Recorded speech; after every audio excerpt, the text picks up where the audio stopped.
$1,500,000 home of the Federal Reserve, founded in the Wilson administration, is opened in Washington.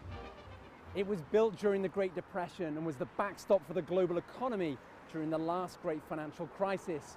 The US Federal Reserve guarantees every dollar that changes hands around the world. In theory, it should be free to work without any outside political influence. But the arrival of Donald Trump as US president is challenging that idea. As a Republican candidate, Trump accused the Fed of helping Democrats by keeping US interest rates near zero to cut unemployment and prop up a fragile recovery. We have a Fed that's doing political things. This Janet Yellen of the Fed is doing political by keeping the interest rates at this level. The Fed chair didn't take that lying down. The Federal Reserve is not politically compromised.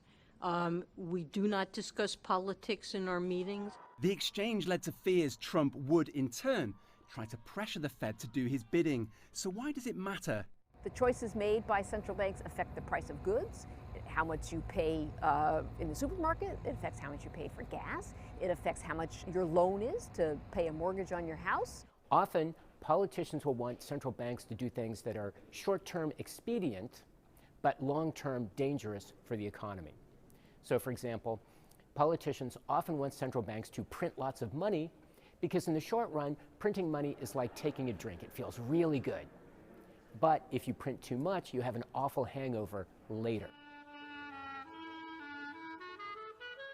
And potentially runaway inflation. This ruined Germany's economy in the 1930s. Money was so worthless, it was burned because it was cheaper than conventional fuel.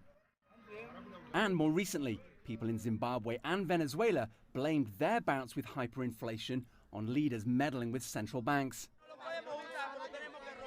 But the latter two weren't independent.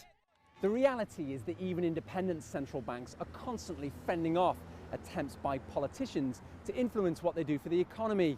The European Central Bank and the Bank of England both face similar pressures to the Fed.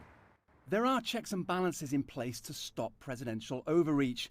The Fed reports to Congress rather than the president, but some experts see a wider trend. In the wake of the financial crisis here in the U.S., Congress curtailed the emergency lending powers of the Fed. So that process of reining in independence, that's been underway for some time in the wake of the crisis, and there's no reason to think, given these global, broader populist movements, there's no reason to think it's going to end anytime soon either.